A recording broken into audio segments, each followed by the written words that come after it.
In 1976, Thomas Hanna founded the publication Somatics, magazine journal of the Bodily Arts and Sciences. Some of the amazing features of this journal are the beautifully written short essays by Thomas Hanna, as well as the contributed artwork, photographs, and poetry mixed in between the more serious articles. In conceiving the purpose of this journal, Thomas Hanna envisioned the arts as an equal partner to science in the shared goal of disseminating somatic thought and its practical applications. Thomas Hanna, a professor of philosophy, ascribes the field of somatics as being closely aligned with the thinking of American pragmatists William James and John Dewey. Thomas Hanna said in his unpublished work, Selections from Somatology, "I discovered the pragmatists as my first philosophical family, and their concerns instantly struck me as compellingly human and healthy and confident." Hanna goes on to say, "What I think of as a somatology was constantly suggested in the Principles of Psychology by James, and I am doing and thinking in the way that James would have, I'm sure." The field of somatics has been viewed mainly through a clinical and neurophysiological lens. While many somatic fields have included a focus on such issues as emotions, trauma, and body-mind integration, the primary orientation in somatics has been on achieving efficacy-based outcomes. This orientation might be considered antithetical to the arts, but Thomas Hanna believed that the somatic arts can and should be a central aspect of the entire field of somatics. Thomas Hanna was a pioneer in developing a philosophy of somatics. Hanna studied the rich history of somatic thinkers in an array of disciplines, seeking to find the common thread that would explain the core principles that unified somatic thought. It was the American Pragmatists that came closest to aligning with those core principles and helped form Thomas Hanna's definition of somatology as the science of experience. But for the Pragmatists, experience was not neatly defined by scientific means alone. In Thomas Hanna's unpublished work, Somatology, he insists we must look more carefully at the enterprise of art, i.e., the artist at work, to truly understand what he or she is actually doing. In his book Principles of Psychology, William James argued that the order of uniform causation, which science must be used for, may be enveloped within a wider order, upon which science has no claims. William James believed, in other words, that science is an important field, but it does not have a monopoly on the truth of experience. There are many other ways of knowing, such as religious and mystical experience, which cannot be understood through scientific means. William James, who is often considered the father of American psychology, is best known for his idea of the stream of consciousness. James observed that our consciousness has a rhythm composed of a series of transitions and resting places. James said, "When we rest, we remember the name we've been searching for, and off again we go when we hear a noise that might be a baby waking up from her nap." In his work Somatology, Thomas Hanna describes this same idea as it relates to experience. Hanna says, "Experience itself is a sensory motor event of being caught within the flow of things and constantly adapting to that flow within the flow of experience. Another concept from William James's philosophy that's less well known is a theory for the relationship between the body and emotions. James believed that emotion follows rather than causes its bodily expression. James states, whereas common sense says, when we lose our fortune, we are sorry and weep. When we meet a bear, we are frightened and run. And when we are insulted by a rival, we become angry and strike out. James, however, insists that this order of sequence is incorrect. The correct order is that we feel sorry because we cry, we feel angry because we struck out, and we feel afraid because we are trembling at a real perceived threat. Appreciating James' key insights, Hanna states, the Pragmatists are absolutely correct in saying that the universals of experience are categories of functions, meaning they must include our bodily experience. John Dewey, another pragmatist, agreed with many of William James's ideas and directly applied them to a philosophy of art in his treatise on aesthetics, Art as Experience. In this book, Dewey articulates the difference between science and art by stating that science states meaning, whereas art expresses meaning. Science states its meaning objectively. It does not depend on being understood in the unique way that the scientist perceived it originally. Art, on the other hand, does depend on being understood in the unique way that the artist perceived it. Art states its meaning as a quality of experience. The experience of art is triadic. First, starting with the artist, the artwork second, and the person experiencing the artwork third. Dewey believed that art creates an imaginary vision of the way life could be, a possibility realized in actual material. Art is a uniquely human experience, yet not all humans find it easy to be able to open up to artistic experiencing.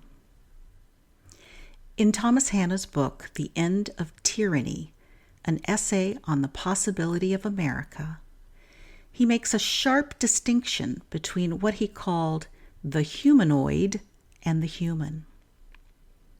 Humanoids, Hanna said, act mechanically and have little feeling or compassion. Humanoids are disinterested in art because art encourages empathy along with an experiential space for sharing ideals and values. Art goes against the humanoid's authoritarian leaning of following a strong man who will provide certainty and simplistic answers, foregoing any sort of serious introspection and contrast. Hanna goes on to say, fully human people, on the other hand, are deeply introspective, open to new ways of living, loving, and experiencing others. Fully human people have self-determination and agency and are open and curious to greater self-discovery and have real potential for creativity and human flourishing. In addition, art has a moral function that encourages us to grow into our potential evolution as a human being. And at its best, art is democratic and serves society in reminding us that being a human being is a complicated affair. Dewey explains that an experience of art is a unified event with a pervasive quality and very different from our normal everyday experiences. In an average day, we go through a sequence of events with little standing out in particular. Artistic experience is much more dramatic. It wakes us up from the dreamlike state of daily repetition and forces us to confront life in a new, fresh way. Hanna, in Somatology, states, "Artists cannot help doing what they do. That is the way they see it, and the way they must go about saying it or doing it or singing it or representing it in dance.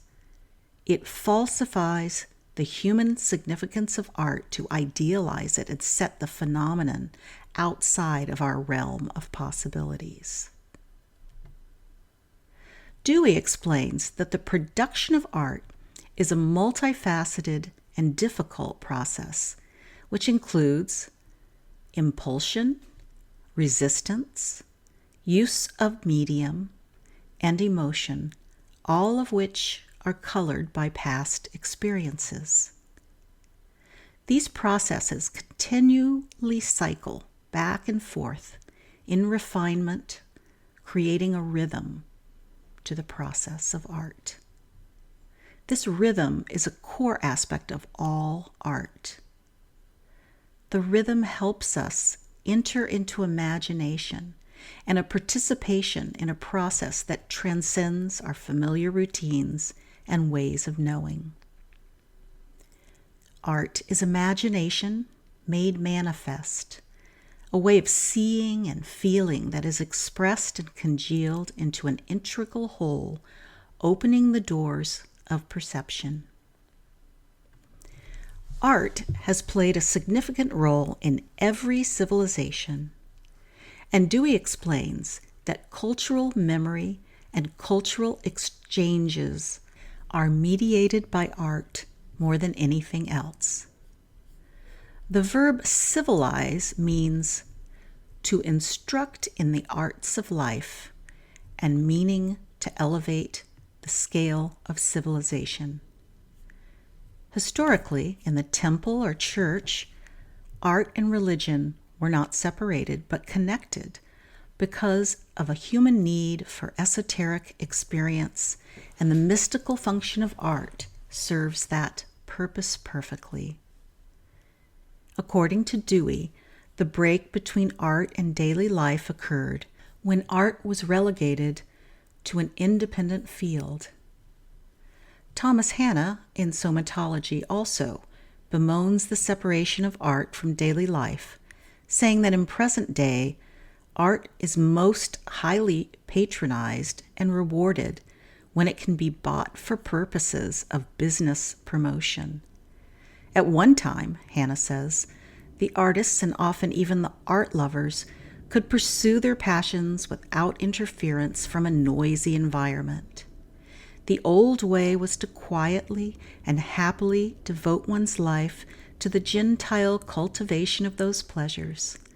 It was a situation of noble class privilege during the Middle Ages. That time is no more, and we are all contaminated in the way in which we have been forced to close off and be blind to the full range of what our environment now pours down upon us. We are experientially saturated by symbols, slogans, and violent images in our social environment. The role of art today has been exiled from daily life and saved for occasional trips to the museum. This is true also in somatic sciences today, but that does not need to be the case. Somatic science shares a common philosophy with art in that both art and science are concerned with the experience of being fully human. Somatic science seeks to explain and enrich human experience. Somatic arts, in addition to this, seeks to express human experience. Somatic arts and sciences are both about the experience of striving to be fully human and the need to be constantly moving towards freedom, autonomy, and happiness. The human experience, however, cannot be understood through scientific means alone, because being human means being filled up with mysterious rhythms, feelings, and unpredictable occurrences that only the use of imagination can comprehend. To understand the theory of somatology as the science of experience, Thomas Hanna relied on the American pragmatists, who valued the importance of arts as much as the importance of science.